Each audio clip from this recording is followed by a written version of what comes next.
seconds of dead air to get rid of. All right, everybody. Welcome back to Movie Talks with Jill. We're your hosts. I'm Tony Serrato. I'm Gavin Butts. I'm Patrick Wall. All right, guys. And in this episode, we are going to be talking about a man who everybody knows, at least has known for a while, but he's been in a lot of stuff. If you don't know him, you've been living under a rock. But he actually was voted, I can't remember which year, but the sexiest man alive. Yeah. It's probably the year he did Ant-Man. Probably. Yeah. Once That's again, what the he got MCU. shredded for. Yeah. So if you're not, if you haven't figured it out by now between the Ant-Man and Sexiest Man Alive thing, we were talking about Mr. Paul Rudd this week. Damn it, I thought. Shoot. I thought it was Hugh Jackman. Yeah, You didn't know he was an Ant-Man? I was going to say Ryan Reynolds. Oh, they're coming up soon. Yeah. They got a movie coming out soon. There's so many actors and actresses we can talk about. Yes. End of the month. So, Mr. Paul Rudd, first of all, we're going to be checking out tonight the Team Deakins event. We'll be down there. Hopefully, we'll get to meet Mr. Deakins, Mr. Roger Deakins. But that is when tonight, this goes out, this would have happened 4 days ago. Yes, time travel once again. Future us, thank you. Yes. So I want to just kind of talked. I think we brought it up a while back when we were. I think Haley was the one who wanted to join. Haley wanted to join, and I think Doug might have been with us that Probably. day. I think we had Haley join with us via Zoom, and Doug was here. And then we said, let's do a Paul Rudd episode, because I think we got on a tangent about Paul Rudd. And I said, let's hold off and actually have a full episode about Mr. Paul Rudd. I don't know us to ever do that. No, ever. we don't ever. we never go off on tangents. No, No. definitely not. Ooh, squirrel! So I want to tell you about a movie that I watched the other day that has nothing to do with Paul Rudd. That will happen during this conversation. Okay. Fantastic. And it's a really bad movie, but I love it so much. Oh. In the words of Deadpool, shh, nobody cares. Fuck you, Deadpool. Yeah.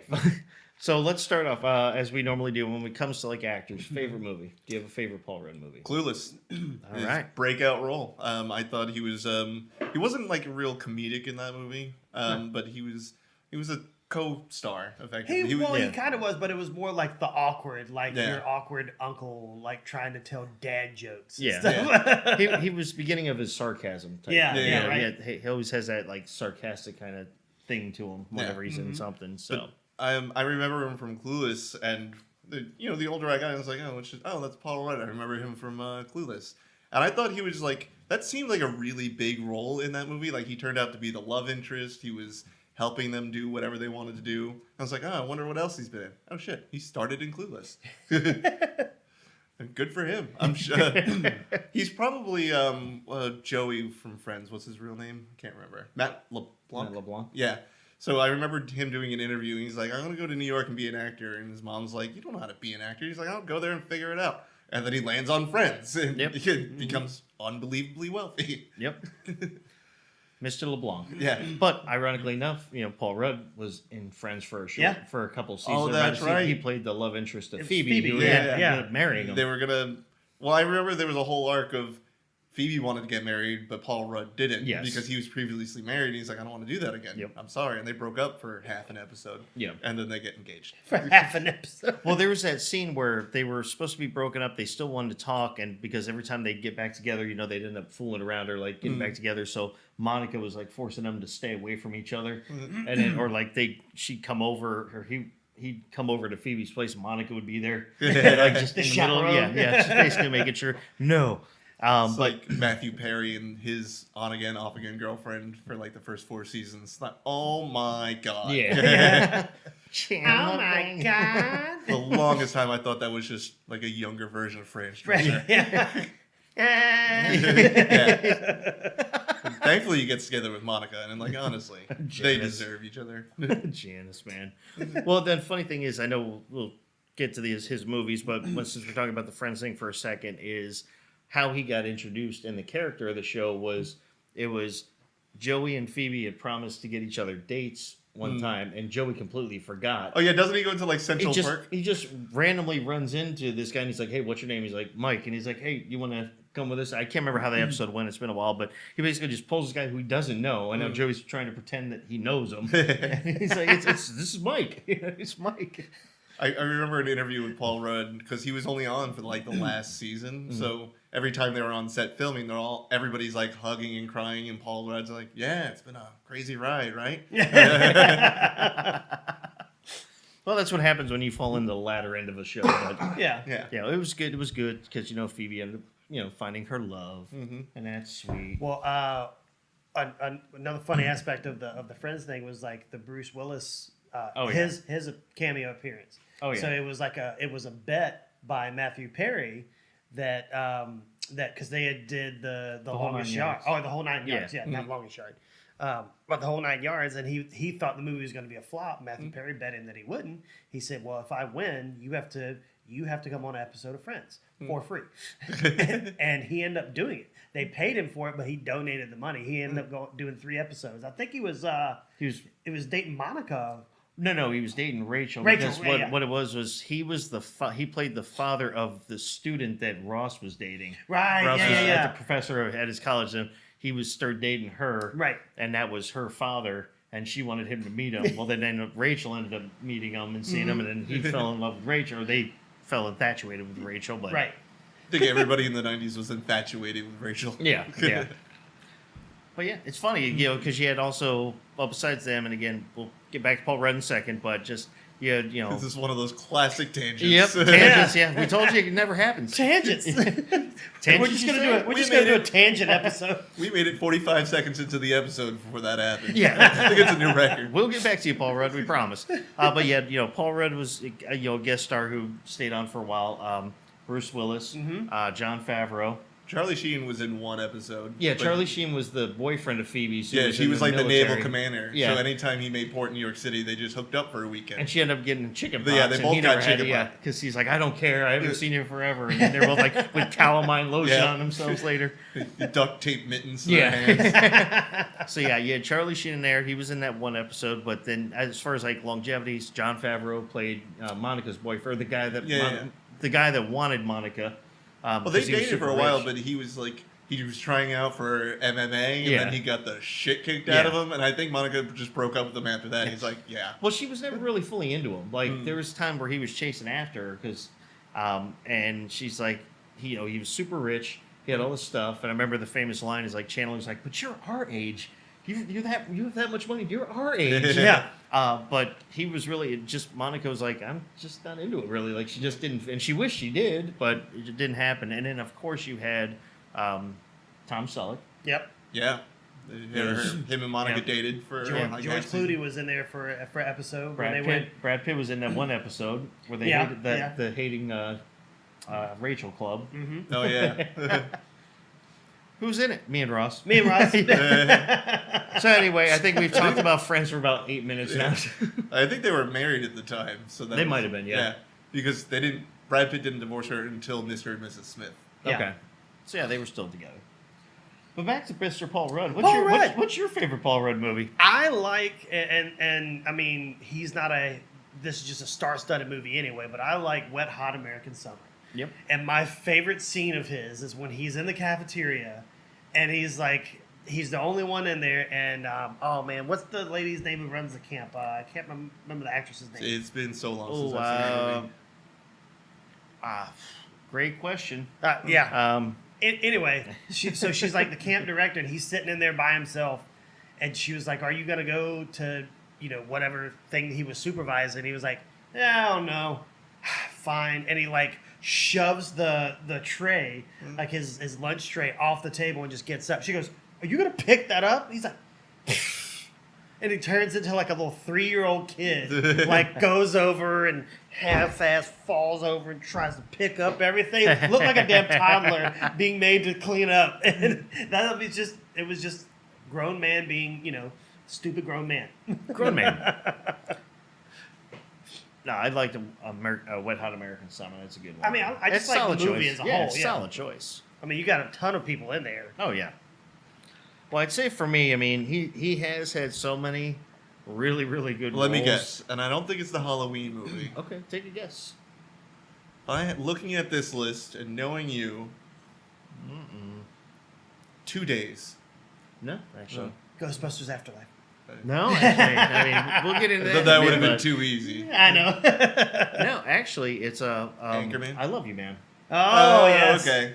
It's like it's you're a whore, Peter. Yeah, it's only because Paul Rudd always has kind of that awkwardness. Like he's always that awkward character. Yeah. Where he's like a little off or just maybe. I mean, he's super funny and he's a great actor, but his characters that he always gets is always like trying to be funny or trying to be cool, and he's always not like that in the movies. I'm sure he's a very awesome guy in person, but it's just that whole like when he's talking to what's his name, Seagal, Jason Segel, and he's talking to him, and he's like first meets him, but he's on the phone with him. He's like, "Yeah, man, you want to meet up and grab some food and drinks later?" He's like, "I'll see you then, or I'll see you at another time." He's like, "I'm confused. I don't know.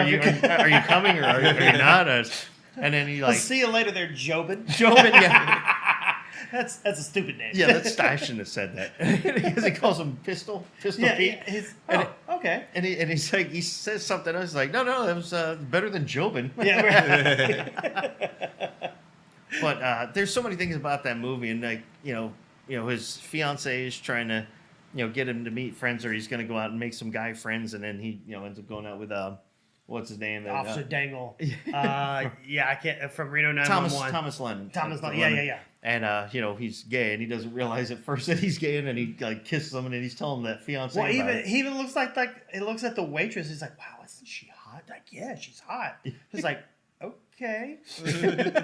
Well, he's like, Robbie said for me not to go out to any dinners. Oh, Robbie's a crazy person. He's talking to his mom because his mom set him up. Yeah. Oh, he's due to the area. He's looking for some new friends. Well, that's what was funny about it, because then when he goes home and he like kisses the fiance, she's like, "You taste like cigarettes." Like, "Yeah, he kissed me." And she's like, "He kissed you?" He's like, "Yeah." He's like, "He tongue and everything. He really got in there. He really got in there." Him puking on Jon Favreau. Oh God, when they're hanging out with right the guys. in his face. Yeah, doing the beer drinking thing, and he's like, "I projectile." Yeah, that's his thing. That's a real thing. But because they pound, I don't pound beers. And the fact that you had, Andy Samberg was the brother, the gay brother, and but J.K. Simmons plays the father. Yes. And just his whole thing, like him and his son's thing, he's like, "Yep, Dad's a big fan of the gays," and he's like, made him honorary gay last week. They do the fist bump. They do the fist and blow it up thing.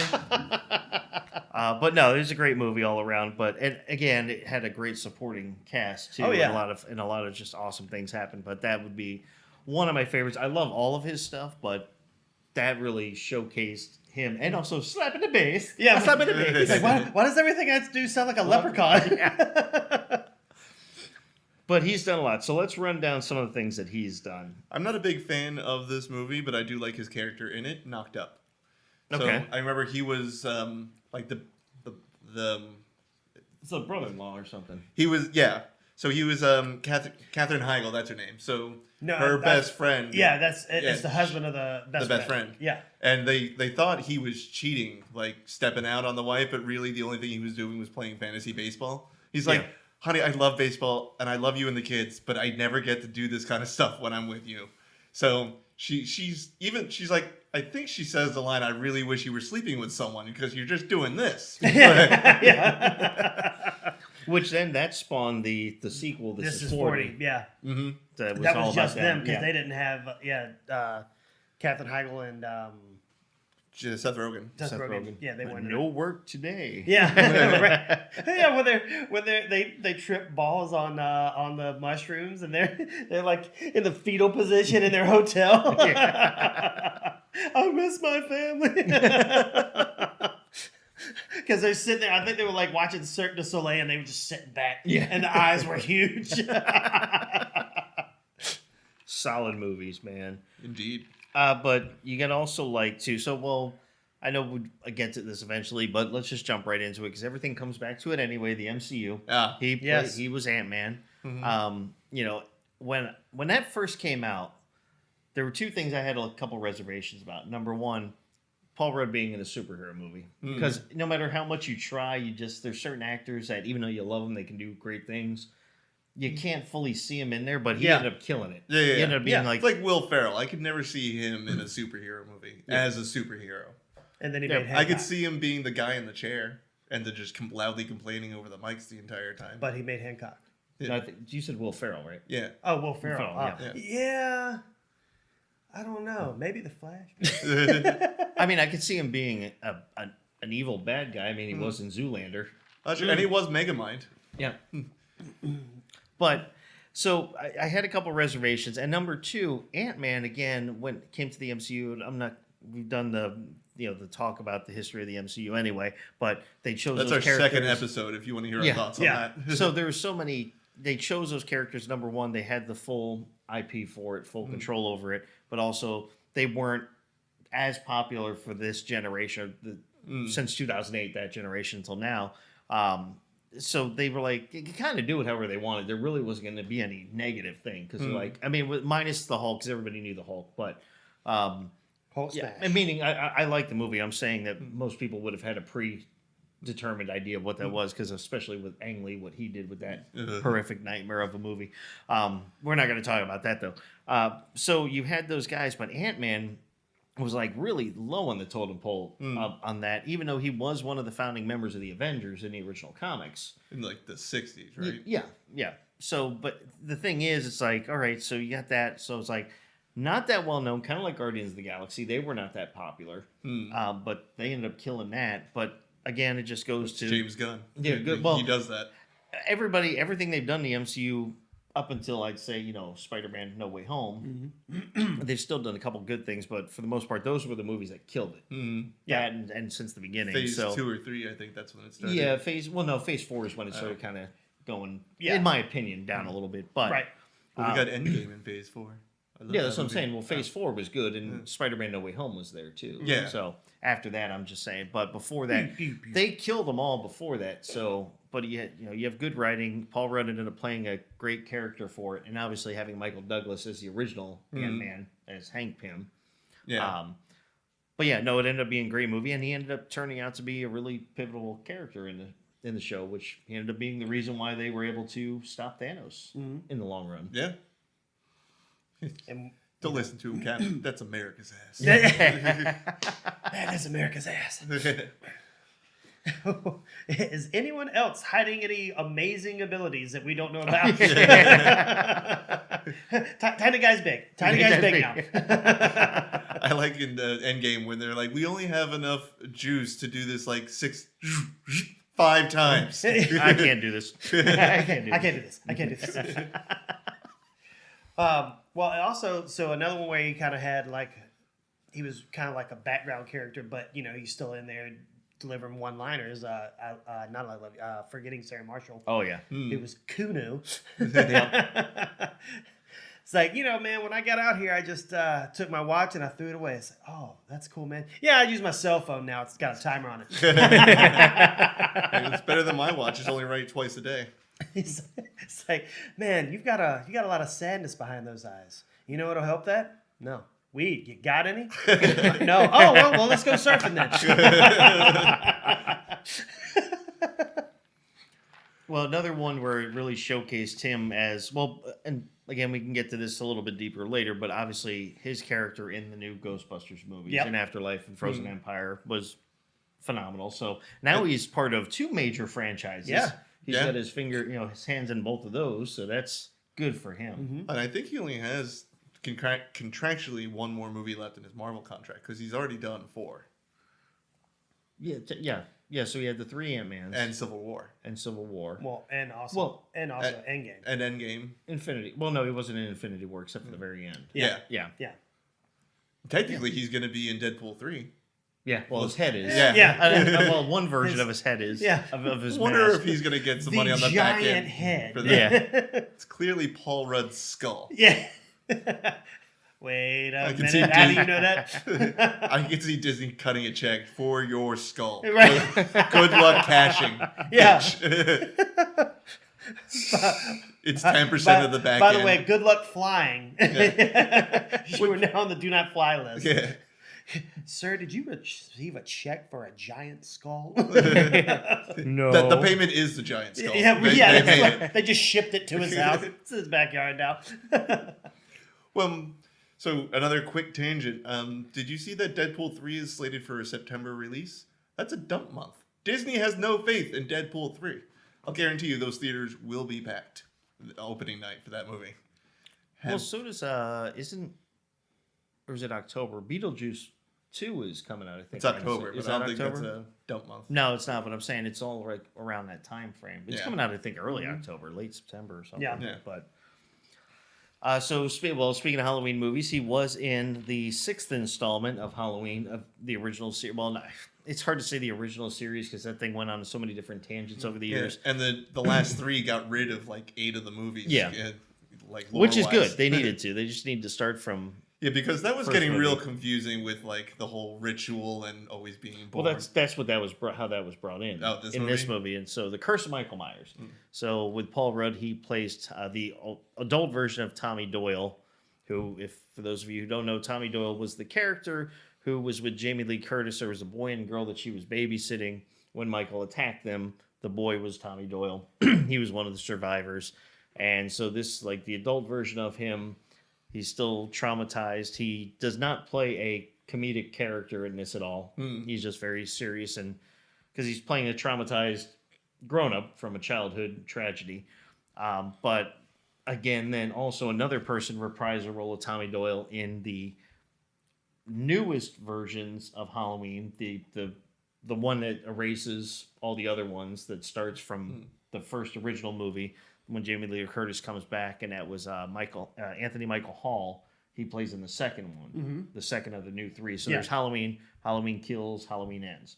He was in Halloween Kills. He plays the even older version of Tommy Doyle.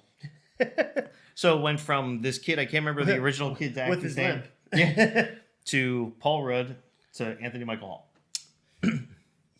Yeah. Apparently, he was in Monsters Inc. or Aliens vs. Monsters, and I'm trying to figure out who his character was in that. He was her love interest, the news guy. Oh, okay. Yeah. Nice. But let's also talk about role models. Yeah, and how do you not talk about role models? We knew this was coming. Sean William Scott and Paul Rudd. and a giant Minotaur costume. Minotaur. Yeah. By the way, Minotaur turns your pea green. You know what, kids? You don't want to do drugs, but you want to do Minotaur. Like, wait a minute. It's like Surge Soda from the early 2000s. Yes. Oh, God, I miss Surge. I like when he goes on that tangent at Starbucks. He's like a large, and he goes off. He's like, no, large is large. This is this is this. And then the girlfriend just freaks out. And I'm just like, Venti actually means 20. You're stupid in 3 languages. Vente, 20. It's 20 ounces. Vente. Grande, yeah. Yeah, but when he's going on tangent, yeah, congratulations, you're stupid in 3 different languages. and the little kid that they get assigned, oh man, I can't think of that dang actor's name. You talking about the one that Sean William Scott gets Yeah, assigned? he gets the little black kid. Yeah. He's hilarious. Shut up, reindeer games. I'm not Ben Affleck. You white, you Ben Affleck. Okay, well I am white. He looks at him when he's trying to mess with him. He's like, I'm not taking my pants off. He's like, what? No, what are you talking about? He's like, Hunky trying to get a handful of my balls. Right? Yeah. Hunky, that's racist. That kid is hilarious. He's trying to tell him about boobies. He's like, you think I haven't noticed 34 C's over there walking up the trail? Or the giant mountains behind me that look strange? You're like, oh, boobies. Hey, don't look at them. Look here. And then, of course, Paul Rudd gets, what's his name? That was McLovin. Yeah. And I can never remember that kid's, sorry, I just can't Christopher remember his name. Mintz-Plasse. Yeah, so he gets him, and he's like all into that role-playing of LARP. The LARP, yeah. Redoing those medieval fighting and stuff, and he's, my liege, my lady, he's got the sword. Apollo has lifted his skirt. We have seen Diana's bosom. What a beautiful day. I mean, I love the main cast of characters in that movie, but the person who really steals the show in that movie is Jane Lynch. She is hilarious in that movie. She's like, you ever sucked off a judge to get coke? Yeah. I have. That's rock bottom. I used to be into drugs. Now I'm into helping kids. This is an acceptable hug. Yeah. This is not. Well, obviously, we're not supposed to butt fuck these kids.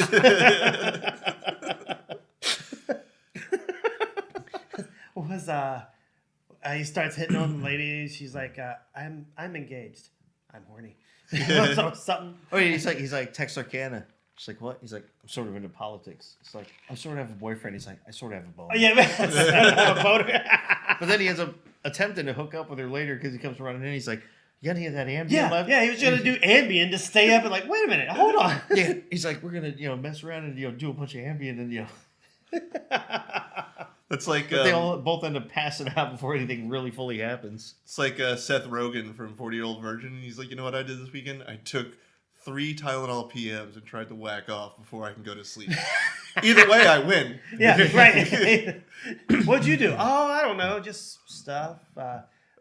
Also, Paul Rudd was in 40-Year-Old Virgin. Oh yeah, that's right. He was one of the sales guy who was only complaining about some girl named Lisa. Yeah. He gets really drunk and the story starts showing his butt. Oh yeah, because they went to the speed dating. Yeah, and he ran into her. Right. Mm-hmm. And she's talking with Seth Rogen, and she's like, I changed my number, I moved, I did everything. He's like, I'm sorry, well, I didn't know that. Yeah. So I'm sorry. You got to stop messing with my friend's head. Yeah. Like, I changed my email, my phone number, my address. Well, I didn't know that, so I'm sorry. At the very end, he's like, did I hire some big burly guy who could lift a TV by himself? No, I hired a 90-pound girl who can't lift anything. For you. He's like, so you go over there and talk to her. He's like, nah, whatever. And he flicks him. He's like, did you just flick my balls? No, I flicked the fleshy sack where your balls used to be. And then he slaps him, like pulls his ear. He's like, thank you. And he gets up and walks off. I remember when Steve Carell is talking with Seth Rogen. He's like, I really want to get to know that girl at the bookstore. And he's like, well, you got to plant the seeds and water it and watch it grow into a plant. And he's like, well, then what next? He's like, then you fuck the plant. Yeah. Such a good movie. But yeah, like he answered all of her. That was Amy Smart. Yeah. And he like answered all her questions with questions. No, it was Elizabeth Banks. I mean Elizabeth Banks. Sorry, Elizabeth Banks. But yeah, he's like. And she's kind of like getting turned on and stuff. Like you could see her. He's like, that was so easy. I literally did nothing. It's good advice. I like when Steve Carell goes over to her place and he's like, no, I don't. No, I really like this other girl. I'm not going to do this. And then all the guys are behind him. He's like, how'd you get in here? And the black guy who's sleeping with everyone. He's like, oh, I hit it a few months back. I still got a key. Yeah. And then everyone leaves at Seth Rogen stays. Yeah, he takes off his shirt and gets in the bathtub with her. I still got the That's gonna key. be an awesome night. I still got the key, he says. Yeah, dude, you ain't ready for this. She a freak. This is expert level. Well, he was also had a quick shot in which there was a bunch of actors in this one too, but Year One.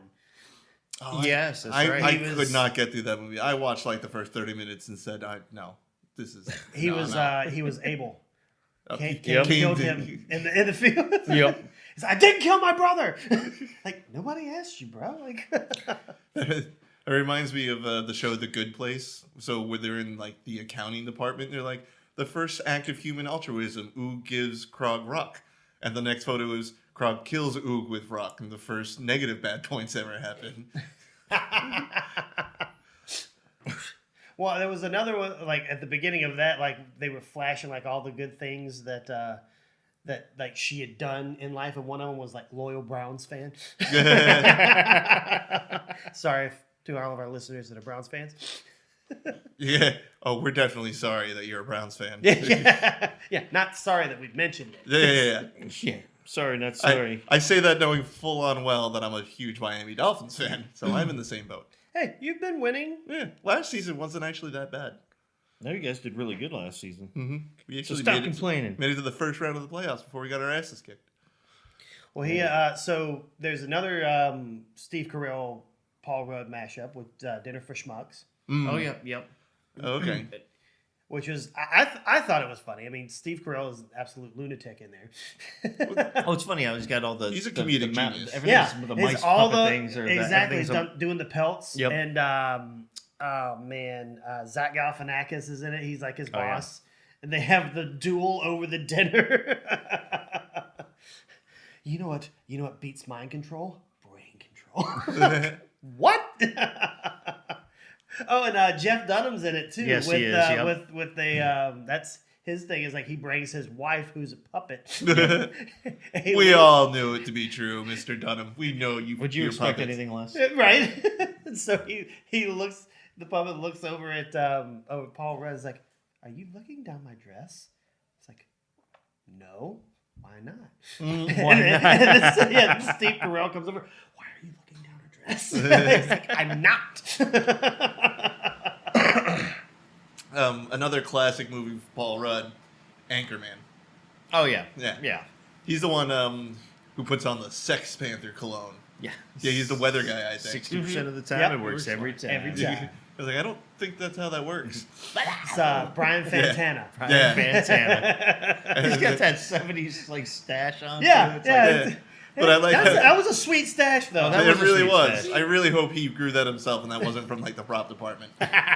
No, but I love when he puts on the Sex Panther and Will Ferrell's like, stings the nostrils. Yes. It's quite pungent. Yeah. That smells like pure gasoline. I'm not gonna lie. And everything everyone says on the floor when he goes to go talk to Right, Christina yeah. Applegate is the funniest. Like, why does it smell like a baby ate dye food and shit it out? It smells like Bigfoot's dick.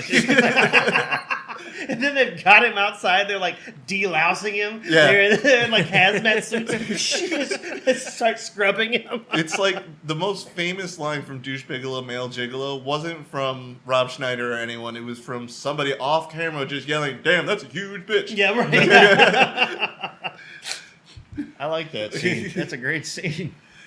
I remember I was watching it when that movie came out. I was with a group of friends of mine. Were at their house, and she was a little larger. So as soon as that line came out, she got all offended and moved. Aww. He's not talking about you. I'm like, that was like an Amazon woman. I'm like, she was off the screen. That's a huge bitch. Yeah, you never see her face. Yeah, even in the courtroom scene, they cut the camera Yeah. off like at her neck. Right. It's like if I'm standing next to my friend Rob, Right. I would like.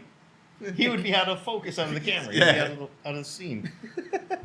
We'd have to get you an apple box, Yes. which I learned is a film terminology for someone of Tony's height to be more in line with someone, say, my height. Shut up. Wow. Got your apple box. I'll give you an apple box, you apple motherfucker. So How do you there like was- them apples? There was one that I Applesauce. saw with I don't know if you guys saw it. So it's him and Lake Bell over her dead body.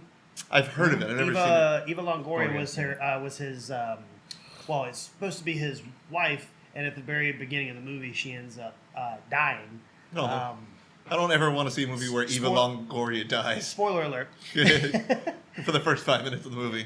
And so like his sister's trying to get him out of this funk, and he ends up giving Lake Bell her diary or something, and like he goes to see her, and he's like, she pretends to be like communicating with her from the other side, so I guess she breaks some kind of law or whatever, and she actually can see her. So Eva Longoria's like giving her shit the whole movie, like, so she wouldn't let her sleep one night. And she's just going through this like, blah blah blah. This was my pet. This was my favorite color, some shit. And then she like rolls over and she goes, "Well, you're probably tired. You should get some sleep." And she rolls over, like puts her like mask on, and then literally wakes right back up 2 minutes later because it was 7:00. They go on their weekend, and she's like, "You are not having sex with my husband." Hello, newsflash, you never even got married, and you're dead. I'm gonna have sex with him. Yeah. It's like yelling at her in the bathroom. She's gonna sleep with her husband. Well, did you ever see? This one was not his best, and not his best in terms of that he did a bad job. I just didn't think it was the greatest of movies. It was bad. The movie wasn't good. The movie was bad. But Our Idiot Brother. It had some funny parts to it. I but never saw it. overall- It looked too stupid even for my dumb Yeah, it was brain. one of those. It was trying to go too hard into the Paul Rudd being like the slacker type. Yeah. Like overly slacker type, and it's You just, never go full Lebowski. Yeah, you never. Only Lebowski can go full. Lebowski. Exactly. Yeah. Your name ain't Jeff Bridges. All right. And, The dude. and you're not being done by the Coen brothers, and your cinematographer is not Roger Deakins, and Exactly. it's not stellar writing, like The Big Lebowski. Who was he in Parks and Rec? Oh, he was. Hang on a second. I know this. Oh, he was the guy running against Leslie for the city council. Yeah. He was the son of the candy Yeah. mogul. Yes. Okay. Yes. Never mind. I was like, I know who it is. Told Google I want to see movies, but Parks and Rec is right here for some reason. Parks and Rec, man. Hey, hell, it's a really good show. Wish it would come back to Netflix. Give me back my Parks and Recs, Peacock, and my Office. Yeah. Yeah, Netflix. Hey, come no, Peacock, give them up. I know they're your IPs, but no one gives a shit. Give them up. Right Brooklyn Nine-Nine's already back on Netflix. I can get my Parks and Rec. Just get Amazon. Peacock's on there. No, never mind. That's Paramount. Anyway, forget that. Scratch it. Reverse it. Oh, he was on a sitcom before Clueless called Wild Oats. I don't think I've ever seen that. Once again, popped up on my feed when I said, show me movies. What year was it? 94. Yeah, he was in The Shape of Things. Yeah. I vaguely remember that movie. Yeah, me too. The Chateau. Deadline. Oh, he was in... Who did he do? He was in an episode of Strangers with Candy. I hated that show. Interesting. I hated Stranger. the lead actress I've seen in plenty of things, but her character in that show was awful. That's the one I want to talk about, not Strangers with Candy, but I just came across it. I'm like, in the back of my head as we're talking, I'm like, there's a movie that I've been thinking about. I know I brought it up before. 200 Cigarettes. I just came across it. He is like one of the... It's an ensemble cast movie. I know I've told you guys about this movie before. It's it's over New Year's Eve night. And it's basically all these different stories of all these groups of people. All eventually, one girl who's the girl that played the blonde in Goonies, the friend of the redheads with the glasses. So she's in it. She plays this character who is like having a big New Year's Eve party bash. So she's just waiting for everybody to show up. And eventually, she basically is. People don't show up early, so she starts drinking and stuff, and it basically loses the whole night because she gets hammered by herself for the most part. But the whole rest of the movie is all these different groups of people and how their lives interact. Right. But they don't. Not everybody knows everybody. So it's got Paul Rudd is one of the characters. Janine Garofalo, Courtney Love, Ben Affleck, Casey Affleck, her, Dave Chappelle's in it. I mean, it goes on and on. Elvis Costello plays a cameo in it real quick. But, I mean, it's just everybody. Like, Ben Affleck's a bartender who's just trying to find somebody to hook up with. Janine Garofalo. Sounds like Ben Affleck. Janine Garofalo, I believe, plays the ex-girlfriend of Paul Rudd. And Paul Rudd is going out with his friend, who's Courtney Love. And they're just friends. There's always been, like, sexual tension between the two of them. And it's his birthday. His birthday's on New Year's Eve, and he's like kind of down about that. And you know, it's all about everybody just having these different conversations and interacting with everybody else. And all that happens, everybody ends up at this party at the very end. Although you really just get a small glimpse of that later, because really the whole movie's about everybody's interactions. But the title for the movie is at the end of the thing. And this is not a spoiler alert because the movie came out in 1999. Yeah, but if you haven't watched it. So it's called 200 Cigarettes. So throughout the movie, everybody's smoking. But what happens is they end up, Paul Rudd and the Courtney Love character end up hooking up at the end of the movie. So the next day they show them in the bed in the morning and they're like smoking. He's like, you ever notice, you know, everybody like they hide behind their cigarettes. Like, you know, it's like a defense thing or, you know, you can smoke as you're talking to somebody or, you know, it's almost like it defines it like, not getting too emotionally connected or not investing too much in a conversation. He's like, everybody hides. But if you notice, there's 10 packs in a carton. There's 20 cigarettes in a pack, so it's 200 cigarettes. So they basically, and somebody said if you really count, you can count the 200 cigarettes are smoked throughout the movie. Huh, that's cool. There's an episode of How I Met Your Mother. It's the one, spoilers for a show that's 15, 20 years old at this point. It's the episode where you find out. I was going to say, they finally met the mother. Yeah, the last episode. Yeah. But the episode where Marshall's dad dies. So if you start looking from the very beginning, in every scene there's a countdown from 60. In every scene you could see different numbers going all the way down to the last scene of the episode where it reaches 1. It's when Lily tells him that his dad died. And it's on the cab that he gets out of. Huh. And Robin's actually doing... They go through the 30s real quick because Robin's in a meeting and giving a PowerPoint slide. And you can see 47, 48, 47, 45. Like, oh, damn. They're really speeding through these at this point. Apparently, he was in Cider House Rules. I've never seen it. I know it's a real messed up, emotionally movie. I don't remember what he did in that though. But that doesn't mean anything. It's just I haven't seen. Well, Tobey Maguire. I know Tobey Maguire starred in it, so he definitely wasn't in the forefront. That was just before he did Spider-Man. Okay. Everybody does Spider-Man. Yeah, man. I mean, I think Andrew Garfield is getting a reprise in his role. I don't know why. Out of all the ones, right? Bring back. Give me my Tobey and Sam Raimi. I don't think Tobey wants to do it though. Yeah, I think they really did. If I remember correctly, they tried. Yeah, I don't think Tobey wanted to do it. I think they really needed to twist his arm to get him into Homecoming. Or I think it was the youth pastor comment. No way home. No Way Home. No Way Home. Well, there's a movie they did called The Size of Watermelons. Well, I mean, I don't think I've ever seen it. never even Not heard really of it. intrigued on I could seeing tell it you based the on size the of a title. watermelon. I work at a grocery store. They're big. I can tell you the size of watermelon, big. Yeah, jarred. It's very And large. oval. Very large. They keep them in a big ass box in the back. Very large. Very large. They're green. They sprout vines. If you swallow a seed, one will grow in your stomach. Yep. Famous. The way of our new setup, so we have a monitor that's we can see of like the recording and everything. I keep looking at the TV when I should be looking at the camera. This is distracting. No, it's fine. It's actually It's easier for you. You want to look past that because it looks like you're looking right at it. Yeah. Because to look at the TV, you have to look past the camera. Not on my angle. Look, I'm looking at the TV now. Wow, that's jarring. Oh, that's who he was. So he was in Sausage Party. Oh God, I love that movie up until the end. What?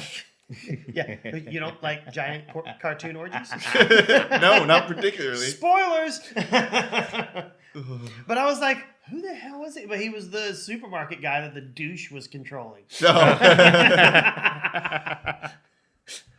Yeah, that movie was like... I thought it was real funny until the orgy sex scene. It was rough on so many levels, though. Like, because the douche, like, loses all his fluid and he goes and gets a... takes a... one of them, like, juice boxes. But he, like, spreads the legs of the juice box. It's like... and then just goes down, like... And it's, like, it's basically going down on it because the juice box is getting all the life sucked, like, literally sucked out of it. Yeah. But the face in it makes it like... And Seth Rogen plays a hot dog, and his girlfriend is a bun that sits next to him in another package. So at the end, when they're having this orgy, he's sliding into the bun. He's like, "I'm inside you. I'm inside you." I was like, "No!" And then the Israeli and the Palestine that have gay sex. One of them's like a jar of hummus, and he's just like slamming his head in and out of it. It was it's Edward Norton was the bagel. Yeah. How did they get those guys to do I don't that, know. man? It's like A massive amount of money. that's a lot of favors. Like, Yeah. dude, you owe me. Bro. You owe me. Remember that time? It's like Seth Green and Hanky Panky. Like, No, it's like Channing Tatum in This Is the End. Oh oh yeah. yeah. Because I remember them like I think they were on like Fallon or something like that, talking about how they emailed to get Channing Tatum. It's like, hey, we've got a part that we're thinking about for you. Here it is, Gimp. It's like we didn't even think he was going to write back to us. Oh yeah, he was the guy on like the leash. Yeah. So Channing Tatum's Danny my bitch. McBride. Yeah. It's like that's fucking G.I. Joe, man. He's my bitch now. Like He's like holding on to. I love him. like James Franco is being ascended to heaven. He's like, fuck you, and then he drops to the ground. It's like, yeah, you can't do that and still go to heaven, dummy. You gotta repent. Yeah, poor James Franco. Yeah, his career's over, unfortunately. Yeah. You live and you learn. Yeah. It was a good run, wasn't it? Was a good run. Yeah. Next time you know, don't touch women who say no. Yeah, that's the cardinal rule. Yeah. When the word no comes out, you stop. It's a simple guideline in life. Right? It's not that hard of a rule. Just because she says no doesn't mean she means no. That's some serial rapist kind of. That was from I Love You Man. Oh. I mean, not I Love You Man. The Ugly Truth. Ugly okay. Truth, when they try to Truth. replace Gerard Butler. Oh, yeah. And the guy at the end just like absolutely terrible. Yeah. It's like, if that was true, I would have only have been with 200 women or whatever it was. Well, let's talk about this real quick because we got a little bit of time left. I think we got about 10, 15 minutes left. Because we've gone through basically almost all the movies he's done. The rest of the ones we haven't talked about, I've never even heard of or seen. Like Mute, Nerdland, These Dads Suck. Mute was actually a decent one. It was a Netflix movie, and I think I remember watching it, but it was a while back. But the premise of it, I think he was like it's like about a bartender and a waitress in a bar. So the bartender who's actually mute has basically is in love with the waitress. And tries to help her out, and I can't remember like if she was pregnant with like Paul Rudd's kid or something. But he essentially was trying to kill her and like make her go away for some reason. I can't remember the full storyline on it. Well, remember, man. I'm sorry, man. Maybe Couldn't have been that good of a movie. Well, I mean, it was like it was trying to be in the future, and it was like that part had nothing to do with the storyline of the movie. It was just, it was all right, but it wasn't great. Okay. There you go. Gavin's recommendation of the episode. There you go. Yeah.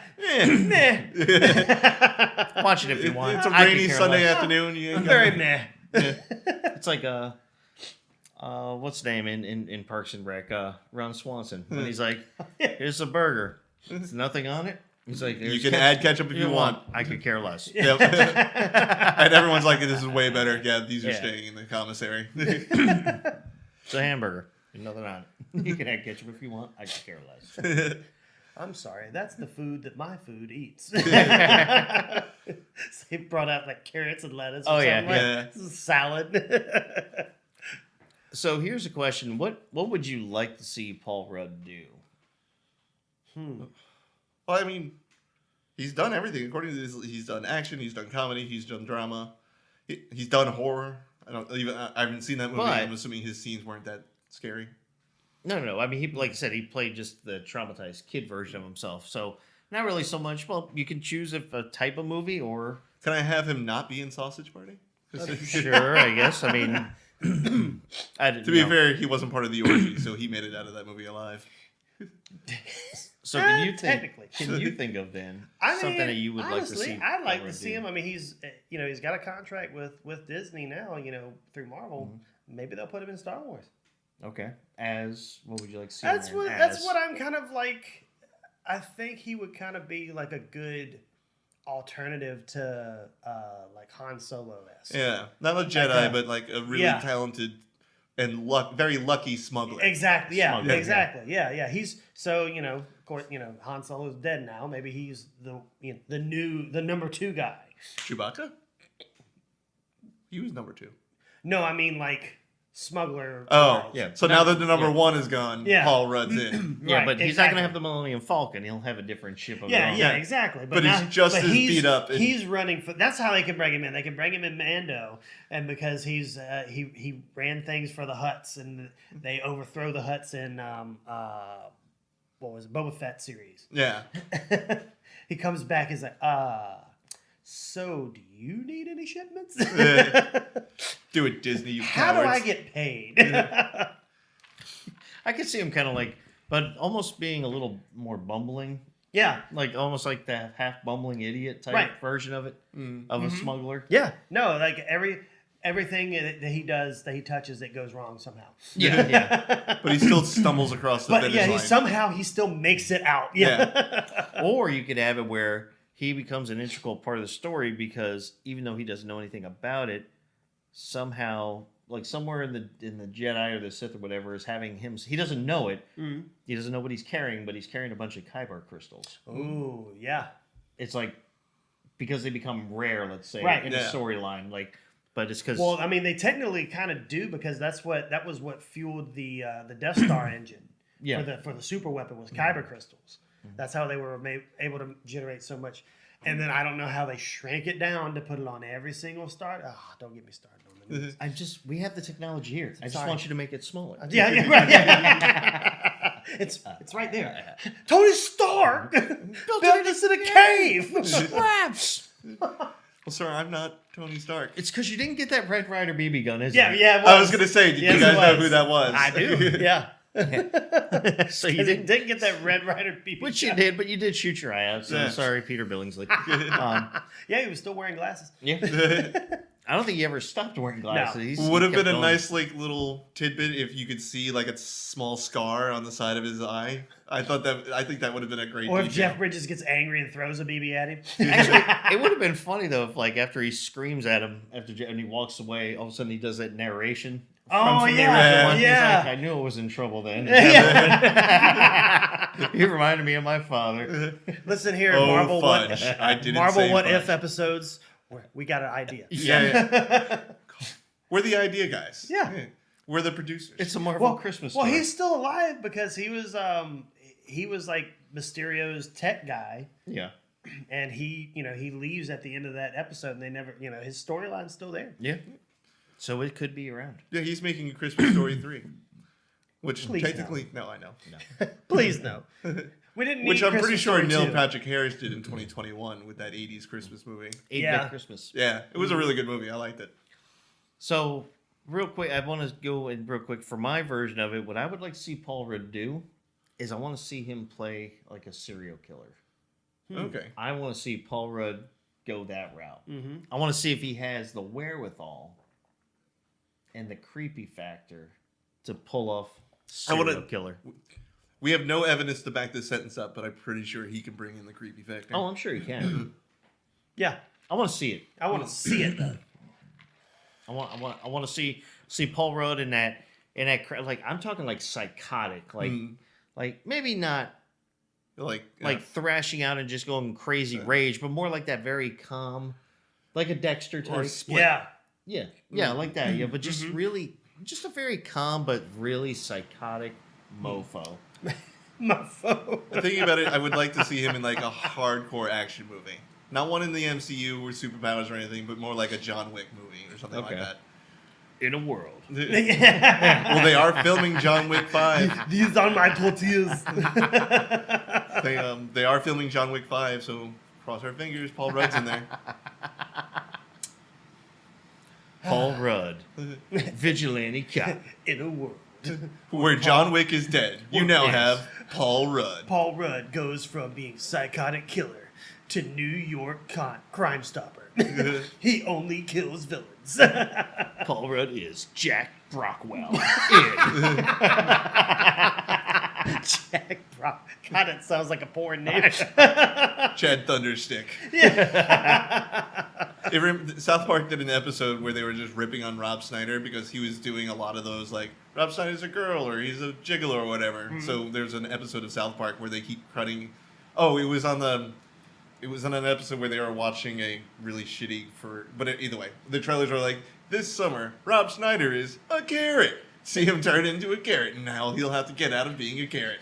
And they do like two more, like Rob Schneider is your damsels in distress or something like that. Rob Schneider is Rob Schneider. Yeah. In going broke. Yeah. running out of jobs. Because Adam Sandler stopped hiring. Well, this has been fun talking about Paul Rudd. Indeed. For the most part. Hey, now, just because you didn't like Sausage Party. It offended him. I mean, to be honest, I've never liked sausage parties. But anyway. Looking around this room, we're in a sausage party. I know, Yeah. and I'm very uncomfortable. But for you guys out there, thank you for joining us. If we missed anything, as usual, if we missed any movie or any character, or if we screwed up a line and you want to correct us, because we love hearing good quotes and saying them properly, let us know. Send us an email. Talk to us at movietalksandchill.com. Or you could send us messages on our socials, Instagram and Facebook. Mm-hmm. Send us one on Twitter. Tweet at us. I don't check it that often just because that site's burning down to the ground. You mean Yeah. X? Yeah, X. It's titter, twat. I don't know what it is. I just like to play with it. Yeah. But yeah, so you can check us out all there. Check out our website. We'll continue to send out posts as we're coming up with new episodes every Wednesday. And also we are going to be. I've got to get a final update on it, but we will be on Elevation Films Roku channel pretty soon. I think that's coming up in the next month or so. But also you can find us at wdbf.fm for WDBF Radio. We're on there on Sundays, Wednesdays for all our other listening platforms. Check out our YouTube channel so you can see these beautiful faces. Oh yeah, BEA beautiful. So we don't have the Zoom touch up my appearance, so I'm starting to really look my age looking at this 4K television. You're almost 40. But almost 39. Also, shout out to Hanky Panky that went live on Tubi this week. Yes, it is free on Tubi. So congratulations to the team there. Nick Roth, reached out to let us know. And if you guys want to join us on the show, if you're a filmmaker, come on, reach out to us. We can Zoom you in and have you join us in the fun. And we don't even have to talk about your body of work. We can just bullshit like we normally do. We promise we will be nice to your face. Yes. We promise to be nice when the mics are on. Yeah, exactly. Afterwards, I hate your face. Or we love your face. It depends on what face we're looking at. It's all about your face. It's all about the face. We're very superficial. All right, guys, but until next week for Movie Talks and Chill, we're your hosts. I'm Tony Serrato. I'm Gavin Butts. I'm Doug Sharhart. Patrick Wall. All right, guys, take care. Don't forget, guys, you can visit us at our website, movietalksandchill.com, email us at talktous@movietalksandchill.com, or find us on our YouTube channel. You can also follow us on social media, on Facebook, Twitter, and Instagram at Movie Talks and Chill. You can listen to us on Spotify, Anchor, Google Podcasts, Breaker, Pocket Cast, Radio Public, coming soon to Apple Podcasts, CastBox, and Overcast. New episodes available every Wednesday. Talk to you then.